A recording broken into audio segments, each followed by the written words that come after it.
1971 में जब बांग्लादेश पाकिस्तान से अलग हुआ तो वो दुनिया का दूसरा सबसे गरीब तरीन मुल्क था। उस वक्त बांग्लादेश की जीडीपी पर कैपिटा $134 था, जबकि पाकिस्तान बांग्लादेश से 75% अमीर मुल्क हुआ करता था। लेकिन आज बांग्लादेश की जीडीपी पर कैपिटा $2,734 हो चुकी है, जो कि पाकिस्तान के टोटल जीडीपी पर कैपिटा के डबल से भी ज्यादा बनता है। आज बांग्लादेश की economy one of the fastest growing economy बन चुकी है। तो सवाल ये है कि बांग्लादेश ने ये सब आखिर किया कैसे दुनिया का दूसरा गरीब तरीन मुल्क, साउथ एशिया का सेकंड लार्जेस्ट इकोनॉमी कैसे बना।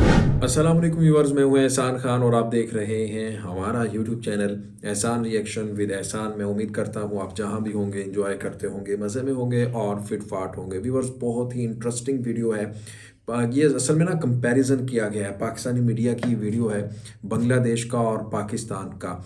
क्या वजह है कि 1971 में जो बांग्लादेश पाकिस्तान से अलग होता है, दुनिया का गरीब तरीन मुल्क था, आज वो एशिया का, साउथ एशिया का दूसरा बड़ा, जो मुआशी लिहाज से अगर देखा जाए लार्जेस्ट इकॉनमी के तौर पर उस कंट्री को देखा जाता है। उसकी इकॉनमी बड़ी है साउथ एशिया में, और इतना गरीब था लेकिन अब इतना ज़्यादा अमीर हो चुका है। पाकिस्तान जो इतना आगे था वो कैसे इतना पीछे चला गया, क्या क्या हुआ, और फिर बांग्लादेश ने क्या कुछ किया, ये सब कुछ इस वीडियो में आपको देखने को मिलेगा। मैं चाहूँगा पहले व्यूअर्स ये वीडियो देख लें, फिर हम इसके ऊपर बात करेंगे। वीडियो देखने से पहले चैनल को सब्सक्राइब कर लें और बेल आइकन भी प्रेस कर दें। वीडियो को लाइक भी किया करें और कमेंट सेक्शन में आप अपनी फीडबैक से हमें ज़रूर आगाह भी किया करें। लेजिए वीडियो की तरफ बढ़ते हैं। 3, 2, 1 एंड क्यू। यूं 26 मार्च 1971 को ईस्ट पाकिस्तान टूटकर बांग्लादेश बन गया। लेकिन अलग होने के बाद बांग्लादेश की हालत और ख़राब होने लगी। पहले साइक्लोन, उसके बाद पाकिस्तान के साथ वॉर ने बांग्लादेश को दुनिया का दूसरा गरीब तरीन मुल्क बना दिया।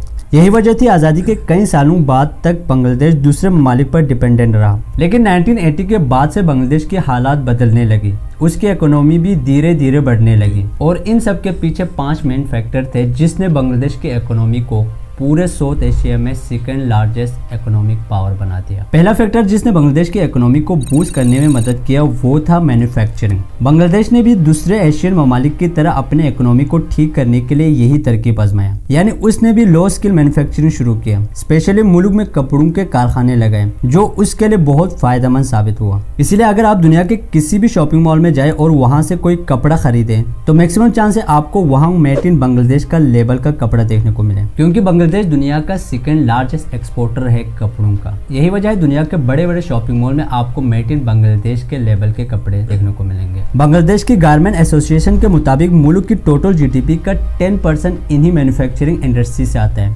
जो 1980 तक न होने के बराबर था। लेकिन महज 30 सालों के अंदर बांग्लादेश ने बड़े छोटे 4296 नए कपड़ों के फैक्ट्रियां लगाई, जहां 45 लाख से ज्यादा लोग काम करते हैं। इनके रोजी रोटी इन्हीं 4296 फैक्ट्रियों से जुड़ी हुई है। बांग्लादेश के इकोनॉमिक बूम करने की दूसरी मेन फैक्टर है उसकी इकोनॉमिक पॉलिसीज। 1977 में जब जियाउर रहमान बांग्लादेश के नए प्रेसिडेंट बना तो उन्होंने वेस्टर्न ममालिक की तरह बांग्लादेश में भी स्टेट कैपिटलिज्म का निजाम शुरू किया, जिस वजह से बांग्लादेश की इकोनॉमी बूस्ट करने लगी। जियाउर रहमान ने मुजीबुर रहमान के अपोजिट पॉलिसीज बनाते हुए बांग्लादेश में जितने भी कंपनीज, इंडस्ट्रीज और पब्लिक सेक्टर बिजनेसेस थे, उन सब के ऊपर से गवर्नमेंट के इन्वॉल्वमेंट को खत्म कर दिया, जिस वजह से कई लोकल और इंटरनेशनल ब्रांड्स बांग्लादेश में अपने बिजनेसेस खोलने लगे, जिससे उसकी मैन्युफैक्चरिंग, एक्सपोर्ट, सेल्फ एम्प्लॉयमेंट के अलावा फॉरेन रिजर्व भी बढ़ने शुरू हो गए। यूं बांग्लादेश ने अपने कुछ पुराने पॉलिसीज को चेंज करके भी मुल्क को एक अच्छे कंडीशन में ले आया। इकोनॉमिक पॉलिसीज के अलावा तीसरा मेन फैक्टर जिसने बांग्लादेश के इकोनॉमी को सहारा दिया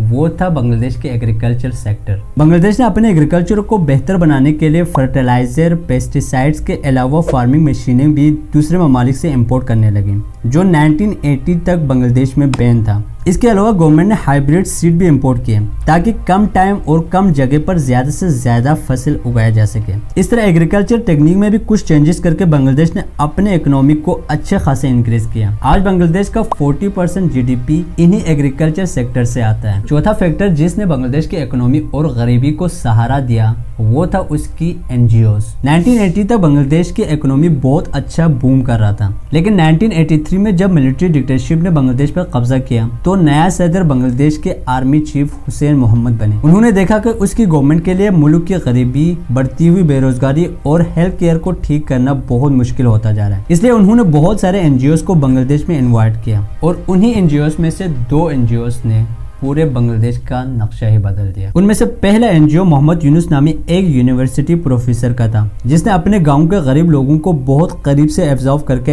एनालाइज किया। उसने देखा अगर इन गरीब लोगों को कुछ पैसे मिल जाए तो ये एग्रीकल्चर या छोटे मोटे बिजनेसेस कर सकते हैं, जिससे इनके घर भी चल जाएगा और अपने लिए रोजी रोटी भी कमा पाएगा। लेकिन मेन मसला ये था कि इन गरीब लोगों को लोन कौन देगा। बैंक तो उनको लोन देने से इनकार कर रहे थे। लिहाजा मोहम्मद यूनुस ने एक्सपेरिमेंट करने के लिए अपना एक छोटा सा एनजीओ बनाकर अपने सारे पैसे इन गरीब लोगों को लोन देना शुरू किया और कुछ ही मन गुजरे थे इनका ये एक्सपेरिमेंट कामयाब हुआ।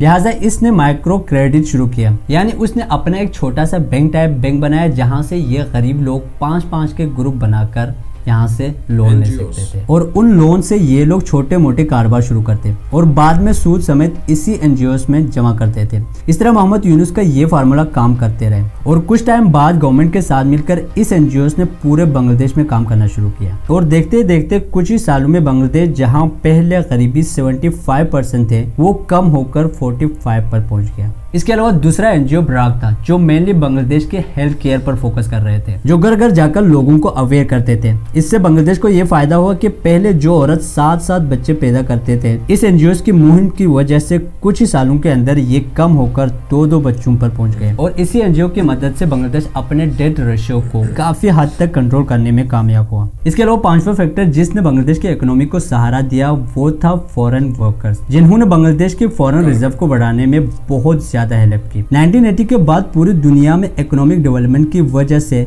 चीप लेबर की डिमांड पूरी दुनिया में बढ़ गई, स्पेशली मिडिल ईस्ट में। इसलिए बांग्लादेश जैसे छोटे और गरीब मुल्क से लोग काम करने के लिए दूसरे ममालिक जाने लगे और वहां काम करके वो पैसे अपने मुल्क बेचने लगे, जिससे बांग्लादेश के ओवरऑल फॉरेन रिजर्व तेजी से बढ़ने लगे और आज बांग्लादेश पूरे साउथ एशिया का 2nd लार्जेस्ट इकोनॉमिक पावर बन चुका है। इस तरह बांग्लादेश इन 5 फैक्टर की बदौलत अपने इकोनॉमी को यहाँ तक लाने में कामयाब हुआ। तो जनाब आपने ये वीडियो देखी है बांग्लादेश की जो तरक्की के राज इस वीडियो में आपने देखे, कुछ उन्होंने बताए, वो मैं कह सकता हूँ कि ठीक है, कुछ से मैं इत्तेफाक नहीं करता। आपने भी बताना है कितना एग्री करते हैं आप, इससे डिसएग्री कितना करते हैं। लेकिन जी 2-3 जो चीज़ें हैं मुझे अच्छी लगी कि इकॉनमी को कैसे इन्होंने ग्रो किया अपनी।